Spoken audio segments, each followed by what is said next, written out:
Айыл чарба министрлигинде тиги өзгөчө мындай шарты катаал райондор деп 15 районду коюпсуңар. Эмне үчүн Лейлек району, Баткен району бул шарты катаал эмеспи? Жайдын күнү мен силерди тизип алып барайын, 50 градуска чыдайсыңарбы? 2 саат отуруп ошол жерде. Эл күндөп түндөп ошол 50 градус ысыкта жашайт ал жерде. Суунун тарифин болсо эбегейсиз көбөйтүп салдыңар. Анан чек араны бекемдейли деп фермерлер, тиги дыйканчы фермерлерибиз алар ошол бош жаткан адырларды иштетип 70 гектар 80 гектардан жер алган фермерлер бар, дыйкандар бар. Алар үчүн эбегейсиз акча тариф өсүп кетет экен. Баягы күнү мага фермерлер чалышты. Эже биз мына тариф менен кантип төлөйбүз? Катаал болсо шартыбыз, суу өтө тартыш болсо бизде сууну жанагы тиги демеден насостон тарттырып, анан кийин кыйынчылык менен сугарсак дейт. Анан биякта тарифтин акыбалы моундай деп. Мен Айыл чарба министрлигине 2 жолу кат жаздым, Бак Союнч.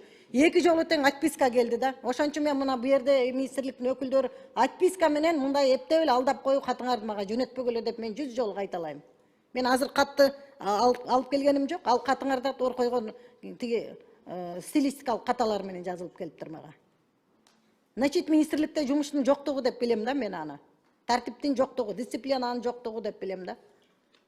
Ошол тариф маселесин дагы азыр кимиңер жооп бересиңер?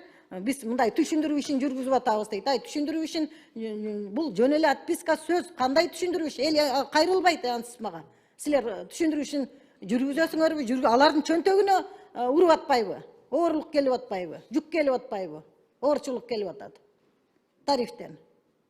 Мына АТРдин базасына биз эми комплекстүү карап аткандан кийин, элдин биз аграрный мамлекет болгондон кийин бизде жерге болгон саясат, сууга болгон саясат абдан оптималдуу, абдан гибкий мындай эме болуш керек да, тиги ийкемдүү болуш керек.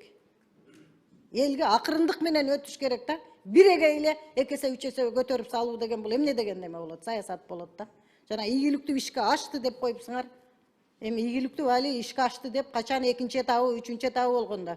Анан жазып отургула азыр мен бир топ суроону бердим, жооп бересиңер. Анан 2-нчи этабы тиги облустук тиги өкүлчүлүк качан жоюлат? 2-нчи этабында жоюлабы? Ким жооп берет? Ошол мына бул да реформа. Анан бул дублирующий органдар көбөйүп кетти бизде. Район менен облус экөө бирин-бири. Азыр чынын айтканда губернаторлордун кереги деле жок. Райондун акимдери эле болот. Кереги деле дублирующий. Ошол жактан кыскартпайсыңарбы? Айлык акыркы барып төмөнкү звенодон кыскартып атасыңар да. Ошон үчүн мына азыр мен бир топ суроону бердим, жооп бергиле. Мен суроом бүттү, Бак Союнч, жообун күтөм.